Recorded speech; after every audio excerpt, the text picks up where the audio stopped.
Doctor Afia Siddiqui. কে এই doctor Afia Siddiqui, তার সামান্য একটু বিবরণ আমি আপনাদেরকে দিব। আপনাদের কাছে অনুরোধ রইল, একটু হাতে সময় নিয়ে পুরো ভিডিওটা দেখে যাবেন। ফেসবুক, ইউটিউবে ঢুকলে এবং কি টিকটকে ঢুকলে শুধু একটা নামই শোনা যায়, ডক্টর আফিয়া সিদ্দিকী। কে এই ডক্টর আফিয়া সিদ্দিকী? আপনি যদি জানতে চান তাহলে আপনি গুগলে সার্চ দিতে পারেন, এবং কি তার পুরো জীবনীটা যদি আপনি শোনেন আপনার চোখে পানি চলে আসতে বাধ্য হবে। ইনি সেই নারী যিনি 30 পারা কোরআনের হাফেজ। ইনি সেই নারী যিনি কারা অবস্থায় রাসূল সাল্লাল্লাহু আলাইহি সাল্লামকে স্বপ্নে দেখেছেন। ইনি সেই নারী যিনি বিনা দোষে 84 বছরের সাজা পেয়েছেন। ইনি সেই নারী যিনি একটি ইসলামের উজ্জ্বল নক্ষত্রকে ধরে রাখার আপ্রাণ চেষ্টা করেছেন।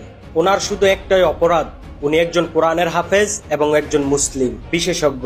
উনি স্বপ্নে রাসূল সাল্লাল্লাহু আলাইহি সাল্লামকে দেখলেন। নবীজি তাকে বললেন, এটা তোমার পরীক্ষা নয়, এটা আমার পুরো উম্মতের পরীক্ষা। অথচ আমরা এক মূর্খ জাতি, যেখানে আমরা ইহুদি খ্রিস্টান সবাইকেই ভাই বানিয়েছি, কিন্তু কোনো মুসলিমদের পক্ষে দাঁড়াতে পারিনি আজও। যেখানে কোনো ইহুদি খ্রিস্টান আমাদের ভাই হতেই পারে না। উনি ওনার জীবনে কঠিন সময় পার করেছেন, তারপরেও উনি আলহামদুলিল্লাহ ওনার ইমানটা ধরে রেখেছেন। ইতিমধ্যেই শুনতে পেলাম ডক্টর আফিয়া সিদ্দিকীকে নাকি মুক্তি দেওয়া হবে, তবে তার জন্য প্রচুর সাপোর্টের প্রয়োজন। তাই আপনাদেরকে বলি, যারা ক্যামেরার সামনে আসতে না পারবেন তারা ক্যামেরার পিছন থেকেই, যারা এই টপিক নিয়ে ভিডিও করে ডক্টর আফিয়া সিদ্দিকীর পক্ষে কথা বলতে চায়, তাকে সাপোর্ট করতে চায়, তাদের ভিডিওগুলো সর্বোচ্চ শেয়ার করেন সকল প্ল্যাটফর্মে। তাদের সামনে যেন এই ভিডিওগুলা যায়, যাতে করে তারা বুঝতে পারে আমরা আমাদের বোনকে ফেরত চাই। আমরা আসলে মুসলমান হতে পেরেছি, তবে ইমানদার হতে পারিনি এখনো। পৃথিবীতে কিন্তু বর্তমানে মুসলমানের সংখ্যা কম নয়, 200 কোটি। তারপরেও কিন্তু আমরা দুর্বল। হায় রে আফসোস, আমরা কতটা অবাগা জাতি। আমরা এখনো সেই আধার দেখেই ভয় পাই, অথচ সেই আধার কেটে যেই মালিক আলো দেয় সেই মালিকই তো আমাদের। তাহলে আমাদের কিসের ভয়?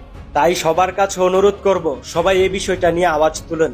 এই যুগে দাঁড়িয়ে যে এমন একজন নারী পৃথিবীতে আছে, সেটা ভাবলেও অবাক লাগে। আসলে এটা আমাদের ইসলামের সৌন্দর্য।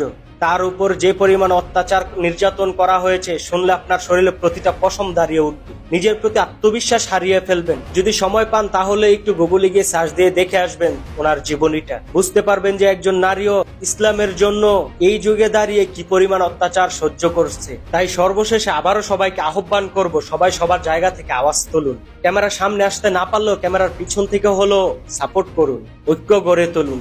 আর যদি হাতে কখনো সময় পান তাহলে একটু গুগলে গিয়ে ওনার জীবনীটা সার্চ করে দেখে আসবেন যে ইসলামের জন্য একজন নারী এই যুগে দাঁড়িয়েও কতটা কষ্ট সহ্য করেছে।